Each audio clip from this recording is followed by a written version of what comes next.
So namaskaram to everyone, each one of you. Now without much ado, I would like to introduce the speaker for the day, Dr. Tulsi Kumar Joshi ji. He works as the assistant professor in the School of Vedic Knowledge Systems at the Chinmaya Vishwavidyapeeth. He is a doctorate in Advaita Vedanta from the Banaras Hindu University and also an Acharya in the Shankara Vedanta. He has delivered lectures on Vyakarana, Nyaya, Advaita Vedanta at several Vakyartha Sabhas. He has attended several workshops, seminars, and conferences and has published research papers in national and international journals. He has great interest in the yogic philosophy as well. He mentions his research interests to be Bharatiya Darshaneshu, Pramana Mimamsa, Vyakarana Shastram, Yoga Darshanam, Advaita Darshanam. From this itself, you can gauge the wide variety of interest that the speaker has. He also has received numerous awards, but I think the most important of these is the Golden Ring Award that he received from the Sringeri Sharada Peetham, the authority, the very parampara of Shankaracharya himself. So, Dr. Tulsi Kumar Joshi ji, I welcome you and I leave it up to you now to take up the session further. Namaskar. आनंदमानंदवने वसंतम आनंदकंदम हतपापवृंदम वाराणसीनाथमनाथनाथम Shri Vishwanatham शरणं प्रपद्ये। गुरुर्ब्रह्मा गुरुर्विष्णुः गुरुर्देवो महेश्वरः गुरुः साक्षात् परं ब्रह्म तस्मै श्री गुरवे नमः। श्री गुरुचरणकमलेभ्यो नमः। Pranams to all the listeners and also pranams to all the organizers. Special pranams to Swamiji and Gauri Madam. So, I am asked to speak about the introduction of Darshana Shastra. So, as Honorable Swamiji and Professor Gauri Mahulikar ji have already spoken about the nature, the meaning of the term Darshana and Shastra. So I do not want to add any more remarks to get into my subject. So I have some presentations to share with you all regarding my lecture. So I am going to present that and I am directly going to speak about the introduction to Darshana. So to introduce the Darshana, the nature of Darshana, I thought that it would be very comprehensive if we talk about the meaning of the term Darshana. So as we have a great language called Sanskrit and its great grammar which has written by our Rishi Maharshi Panini ji. So there is one sutram in that Vyakarana Shastra, Kritya Lyuto Bahulam. So because of that sutram, we can understand the various meanings of the term Darshana. And then I will go to the context of in Bharatiya Darshana. What does the Darshana term stand for in the context of Bharatiya Darshana? So the etymological meaning of the word Darshana is because this word is consists of two components. One is root and one is pratyaya, dhatu and pratyaya. So the dhatu which is used here is drishir prekshane iti dhatu. So the root is drish. Darshana, the word darshana is formed from the root drish, which means prekshanam. Now, what is prekshanam?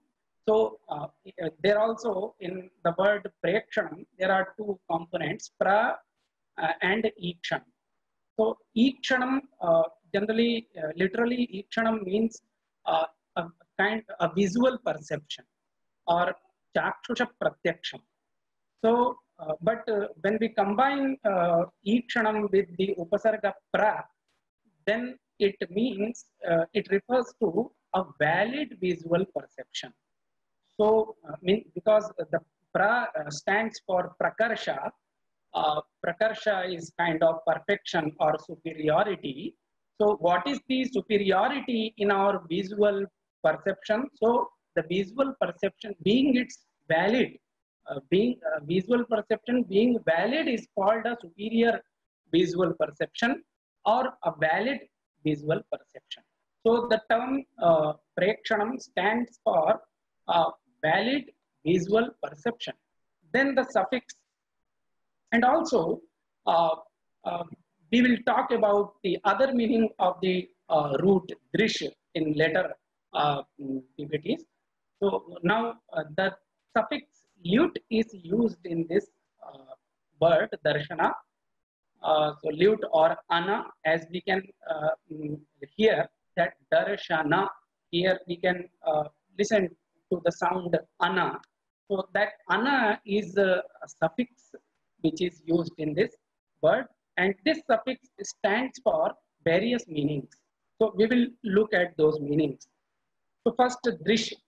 So this root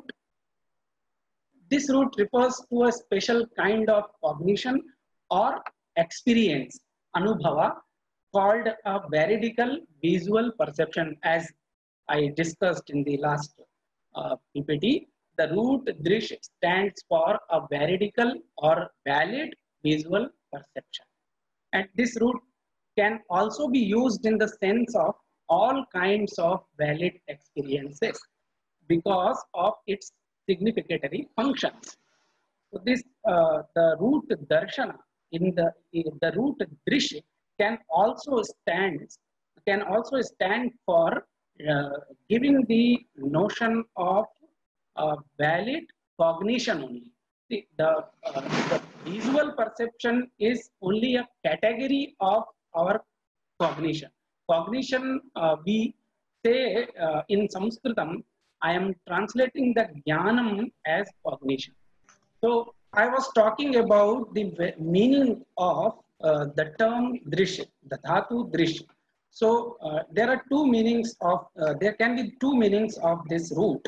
One is literally it means a veridical visual perception, and because of its other significatory functions or lakshana or significatory functions, vritti, it can also stand for the meaning of being a valid cognition. So what is the difference between a valid cognition and a valid visual perception? So it is like that. A visual perception is a classification or a kind of category of cognition. By cognition, I want to say jnanam. So jnanam has many divisions. So visual perception is a kind of particular category. So it can stand for both meanings. The second thing, the second component is a pratyaya called lut. So according to the Sutram Kritya Luto Bahulam of Vyakaranam, the pratyaya lut can refer many meanings like bhava, karta, karma, sadhanam, sampradanam, apadanam, and also adhikaranam. But in terms of Bharatiya Darshana, we can take three meanings or four meanings to define what is the meaning of Bharatiya Darshana. I have taken only three meanings, among which I will only deal with two meanings. So the first, I have taken the meaning of lut pratyaya is bhava. So drishtihi darshanam. In this, when we take the suffix in which means bhava, then the darshanam, the term darshanam stands for drishti. What is drishti? Again, the drishti can be a veridical visual perception, and it can be a valid cognition. Then the second meaning of the lut I have taken sadhanam. So drishyate anena iti darshanam. So in this context, the darshanam, the term darshanam stands for tattva jnana sadhanam. So dhatu, the meaning of the root is drishti or a valid cognition, which is called as tattva jnanam. So tattva jnana and lut stands for sadhanam. Sadhanam means instrument. So in this context, the term darshana refers to the instrument of valid cognition or tattva jnana sadhanam. Then there can be other meaning of the term darshana. When we take visual perception from the word jnanam, then we can say that the darshanam, this term stands for the instrument of valid visual perception. And when we take cognition, only cognition from the word jnanam, then it stands for the instrument of valid cognition. So these I have identified 6 meanings of the term darshanam, in which I will be talking about only 2 meanings, which is tattva jnanam. So darshanam refers to tattva jnanam because of its derivation, and it also refers to tattva jnana sadhanam.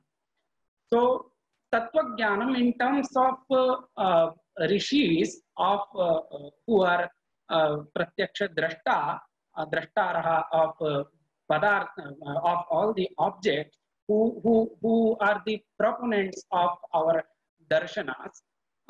The tattva jnanam, darshanam is their tattva jnanam.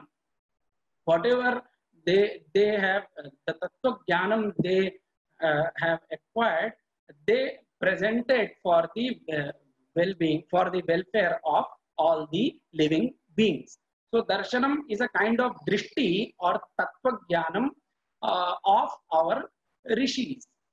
Tattva jnanam, this tattva jnanam is of the nature of valid visual perception. I am talking from the perspectives of our rishis. Rishis had valid visual perception of objects, which we can, of all the objects, they had the valid visual perception, which we cannot have. In this context, I want to give a reference from Bhartrihari, from Vakyapadiyam of Bhartrihari. In the first Brahma Kanda, he says that Atindriyan asamvedyan pashyanti arshena chakshusha ye bhavan vachanam tesham nanumanena badhate.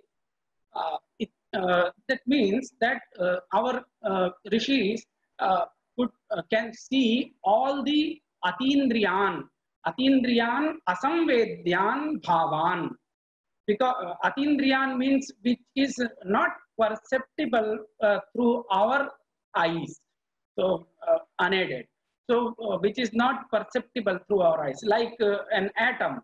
We cannot visually perceive molecules of water or an atom, but rishis, because they had that kind of instrument, that kind of divya chakshu, through which they can easily perceive all the subtle as well as gross elements of this world. So they have perceived everything, and that visual perception, because it was produced through the means of valid means of the knowledge, that visual perception is valid. So darshanam is a kind of drishti, which is a valid visual perception from the perspectives of our rishis. So this darshanam can stand for this meaning, and darshanam also can stand for the meaning which is tattva jnana sadhanam, instrument of valid cognition. So darshanam is what? So darshanam is an instrument to know the true nature of all the objects. So in all the darshanas, Indian darshana, Bharatiya darshanas, I am not going to classify all the darshanas, because it is very well known that we have 2 categories like Astik darshana and Nastik darshana. So there are many categories, divisions also in Astik Darshana and Nastik Darshana. So I'm not going to talk about each darshana, but I'm going to talk about the common outline of all the darshanas. What is the common outline of all the darshanas? So all the darshanas talk about the true nature of objects. All the darshanas are there are discussions using the pramanams, many pramanams to examine the true nature of all kinds of objects. So the object, we can actually divide all kinds of object into two divisions. One is jada and one is chetana. So all in the jada category, there are many objects like ghata, pata and all those things. Many attributes, dravyam is there, many attributes, gunas are there, many karma are there, and samanyam, visheshaha, samavayaha, abhava. These all objects are there in the category of jadam. And in the category of chetanam, we can include atma, which is a kind, which also comes under the category dravyam in some darshana. So, but overall, we can categorize all the objects into two categories. One is jadam and one is chetan. So what darshana does, darshana darshana gives the evidences or the instruments to know the actual nature of jada and actual nature of chetana. So in that way, darshana is a means of our valid cognition. So I have identified two perspectives to understand this nature of darshana as being an instrument of a valid cognition. So there can be two perspectives to understand this notion regarding darshana. One is perspectives from our propensity. Propensity, I mean to say by propensity, our pravritti or nivritti, or our efforts, prayatna. So from the perspectives of our prayatna, we can understand how darshana gives the meaning. Word darshana gives the meaning of an instrument, of being an instrument of valid cognition, and what is the relevance, what is the relation between this instrument of valid cognition with our own prayatna or with our own pravritti and nivritti. So to understand this, according to all darshanas, they all accept that our pravritti and nivritti happen towards the means of sukham. So sukham or dukkha. So I will clear it. So our pravritti happens towards the means of sukham or towards the means of dukkha nivritti. So this applies to all living beings because they all of all tendencies, all tendencies are inclined toward inclined to attain the sukham, or to avoid the dukkham, to erase the dukkham. Their propensity always is towards the means of sukham and means of dukkha nivritti. To understand this, if a person is hungry, then what does he want? He wants to get rid of his hunger. So what will he do? So he will his propensity, his pravritti will be towards the instrument of that dukkha nivritti, which is the eraser of that dukkham. So dukkham and sukham also, it applies in sukham also. One who wants to be sukhi, his tendency is always towards the instrument of sukham. So Now, for now, if now what darshanam does here? What darshanam does here? So as I said, darshanam is the instrument of valid cognition. So now we can apply this in our with regard to our pravritti and nivritti. How? So our pravritti is always, as I said, our pravritti is always towards the means of valid cognition, which actually we know as a means of valid cognition. But darshanam describes the actual nature of all the objects. Darshanam also describes what is the valid means, what is the nature of the means of attaining sukham, or what is the nature of the instrument for erasing dukkham. It gives the valid cognition through the means, through the pramanam of valid cognition of the dukkha sadhanam and dukkha nivritti sadhanam. So because of this, what happens then? Our propensity can always be towards the which is actually the instrument of our sukham, and which is actually the instrument of our dukkha nivritti. So this in this way, darshanam also is very effective in controlling our propensity. So by giving the valid cognition of the instrument of sukham and instrument of dukkha nivritti. So in the Bharatiya Darshanam context, what is sukham? So sukham is something which appears conducive or favorable to all of us. That is called sukham, anukula vedaniyam sukham. And what is dukkham then, which is not favorable to, which doesn't appear to be favorable to us, is called dukkham. So like sukham and dukkham, darshanam also talks about the nature of sukham. Darshanam also talks about the nature of dukkham. It gives the definition of all the objects which are existed in this world. So which come into our experiences, because all the pramanam is produce experiences. So this is all the evidences are based on true experiences in darshanam. So it is empirical in nature. The means are empirical in nature.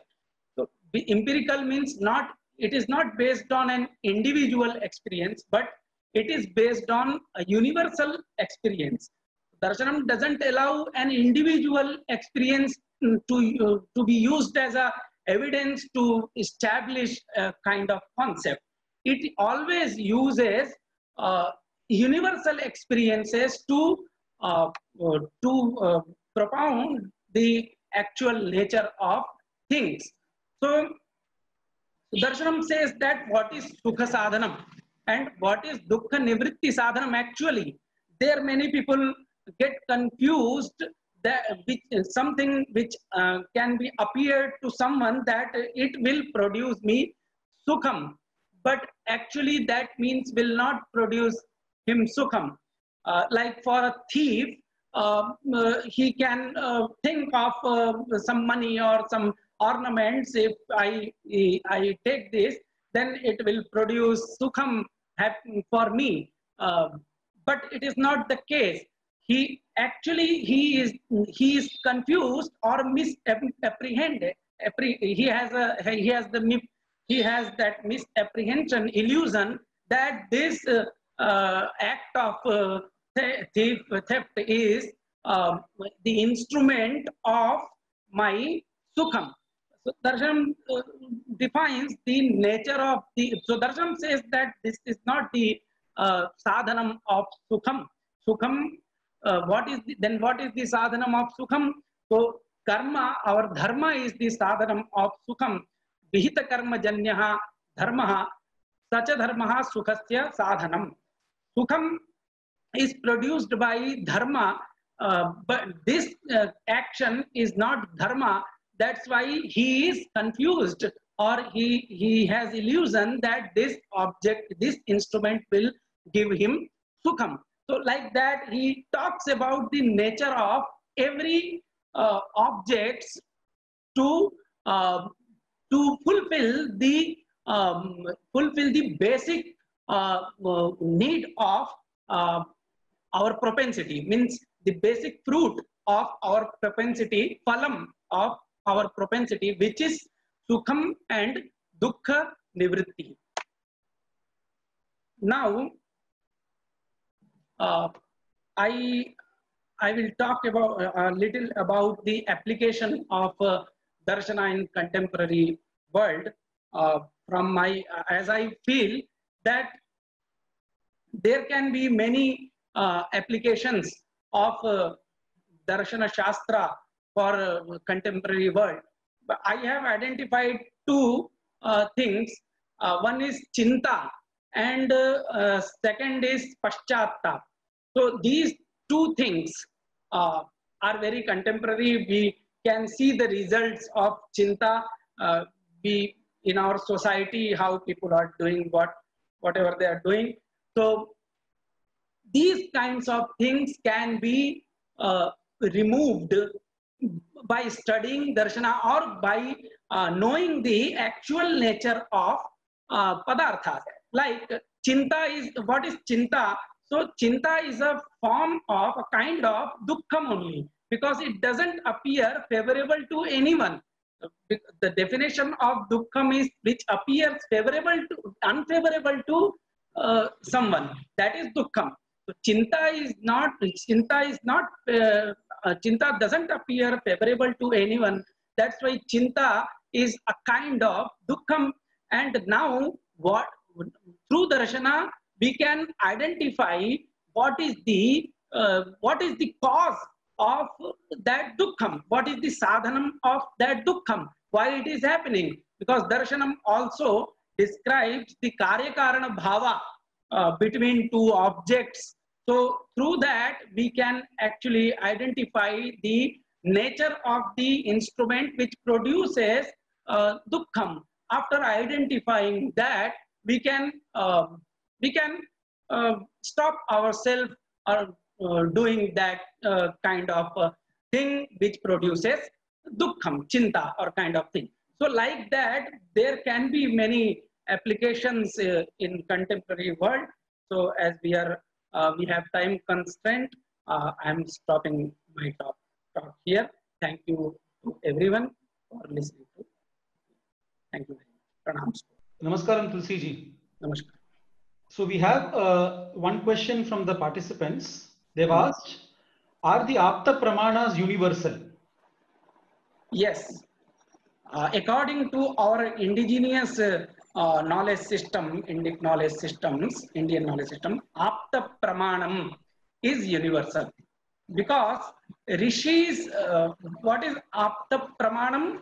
So the words, the sounds which produces the knowledge or experience, very valid visual perceptions of our rishis, that sound or that sentences are called Apta Pramanam, or the knowledge of that sentence is called Apta Pramanam. So that are universal in nature because they produce valid cognition, and valid cognition cannot be valid for someone and cannot be invalid for someone. It is only valid when it is valid for everyone. So in that way, that is universal. The sentences produce universal experiences, perception. Understood. There is also a question which says the origin of the darshanas. So where exactly do we see the origin of the darshanas? Is it from the Vedic literature itself? Yes, so we can claim that Vedic literature is the origin of Darshana, but I feel since Vedas are Anadi, so beginningless, so Darshana is also beginningless. We cannot say that Darshana started from this time period or like that. Origin we can, yes, Veda can be the origin for Darshanas. Yes, and it also depends, darshana, as I said, that from the perspective of our propensity, if we understand the nature of darshana, then this darshana is originated from when the human beings or the thinkers have have been existed or something present, are present in this world. So this darshana is exist. Human. I'm not talking only about human beings. Devas in our Indian context, devas or various asuras were also there. There is a Charvak darshana for. It is considered that it is to be it is for the rakshasas, asuras. It is somehow so. It depends on the thinker actually. So thinkers, so like that. Understood. Mahulikar ma'am, you wanted to add something. Please go. Yeah, I would like to add that, right from the Rigveda, we have some of the philosophical hymns, especially the hymns like Nasadiya Sukta or Hiranyagarbha Sukta. Then in Atharva Veda also we have Skambha Sukta and many other suktas, even the Astyavamiya Sukta of the Rigveda, Purusha Sukta of the Rigveda. All these could be interpreted in the philosophical light. In fact, Atharva Vedas, one of the names of Atharva Veda is Brahma Veda, because there are so many hymns. 1/4 or 1/6 of Atharva Veda is comprised of the philosophical hymns, and therefore if the Vedas are Apaurisheya, if the Vedas are Anadi, even the Darshana Parampara can be called Anadi. That's what I wanted to add to what Tulsi said. Thank you. Great, great. The other question that comes is, you mentioned about the vision of the rishis, the Arsha Darshana, what the rishis are able to see, we are not able to see. So the question is, what is it, how is it that the rishis are able to see certain things and we are not able to see? What is the difference between the perception of the rishis and the perception of normal mortals? So, according to, as per my little knowledge, I could say that rishis have attained that state of visually percepting all the objects of the world because of its tapas, because of their tapasya. So that state is there, because otherwise we cannot. We have an example of Vyakarana Shastra. So Vyakarana Shastra cannot be a product or a creation of a common man. When we see the intricacies of the sutrams which are used in Vyakarana Shastram, like Sthani Padadeshu Nalvidau and Achapparasmin Purvidau, when we see the applications on the states of forming a word and the intricacies, subtleties, and all the concepts, then it is actually, it feels like it is not a creation of a human mind. We have buddhi, but rishis had prajna, what we call, which was attained by the tapasya, and it is mentioned in our Yoga Darshana. That state is possible. Nayayika also says that Yoga Jasannikarsha is there. That is also one of the divisions of our cognition. So that is possible, but instrument is yoga, and that is another thing. That is possible. And I also think, Tulsi ji, the very word rishi comes from the darshana. So the one who has a darshana is the one who is a rishi, right? It's not the reverse that whatever they say is darshana. Because they had the darshana, they became the rishis, right? The other question that's come, and which is a very valid question, probably we couldn't touch up during your discussion, is Astika and Nastika. You mentioned about these two, but people would like to know what is origin, what is Astika and Nastika, what is the basis of this division?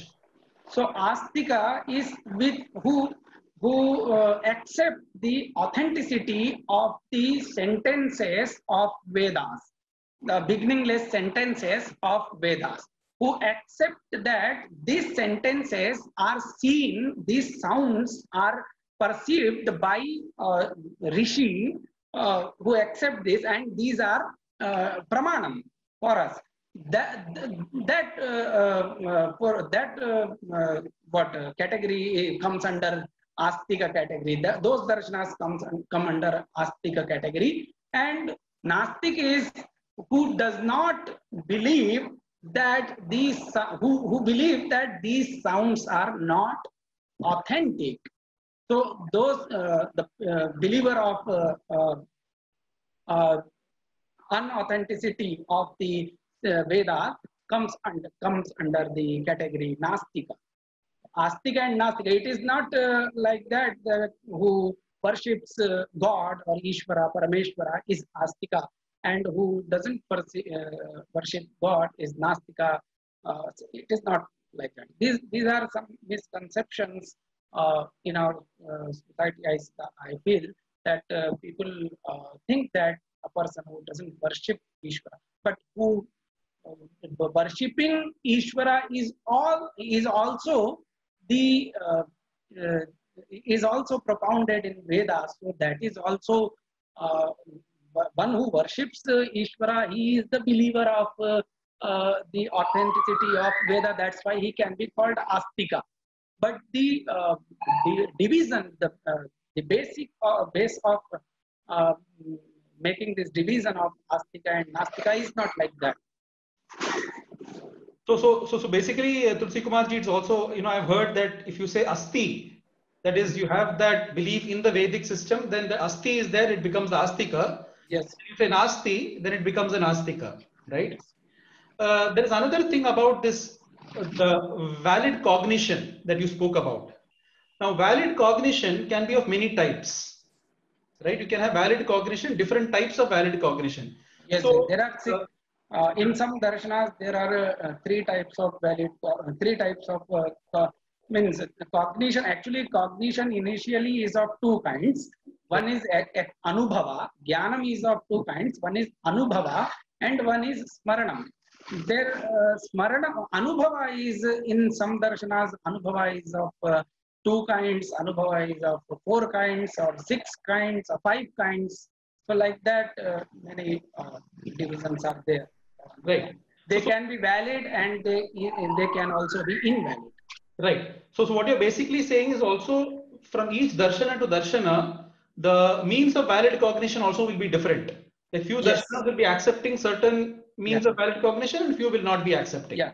The nature of the means of the valid cognition can be different not in one to another darshana, but in one system also. Okay. In Nyaya, for example, in Nyaya Darshana, the Prachin Nyaya Darshana is there and the Navya Nyaya Darshana is there.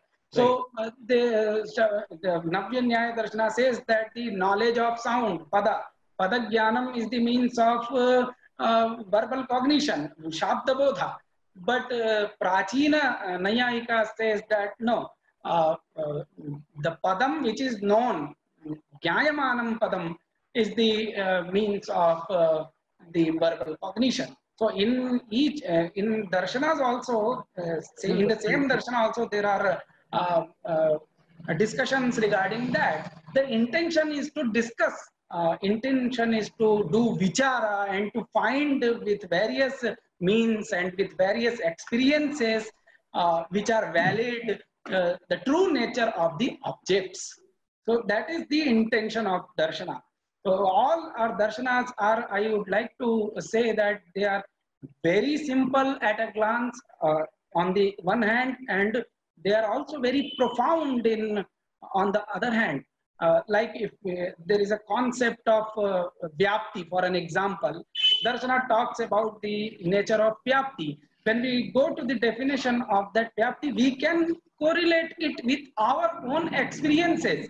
What is vyapti is a kind of relation, and when darshana defines this relation, we can correlate with our experiences because it is based on universal experiences. All the concepts, all the Siddhanta of Darshana is based on undeniable universal experiences. So that's why it is very, there are very significant discussions in Darshana. And yeah. I think Tulsi ji, we have like many questions, as you could imagine, because it's also the introductory lecture, but unfortunately we don't have the time to take up all these questions. So definitely, I think we'll have all these questions in our record, and then maybe we will we'll get back to you, and we will also inform the participants later on based on the responses. But I think it was a very enlightening lecture, Tulsi Kumar ji, to set the base, the tone for the next 12 lectures that we will be having.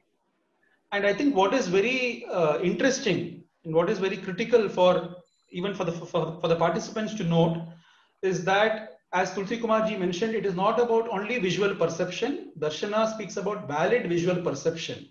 So that validity in terms of not just what you are seeing, but what is the truth behind even what you are seeing? Is it are you seeing it with a biased mind, unbiased mind? So many things we are speaking today in our management world. So I think all these things get covered when he mentions about valid visual perception, and ultimately it leading to either sukham or a dukkha nivritti, which is the ultimate goal of human life. The purushartha, what we are trying to earn, are these two objectives. So I think this is great, Tulsi Kumar ji. Thanks a lot for your enlightening lecture today. We'll be ending this session with a Shanti Mantram.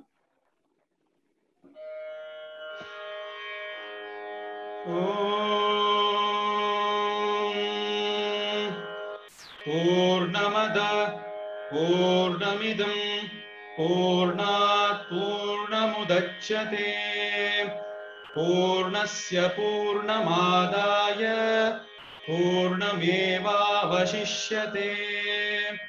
Om Shanti Shanti Shanti. Namaskar.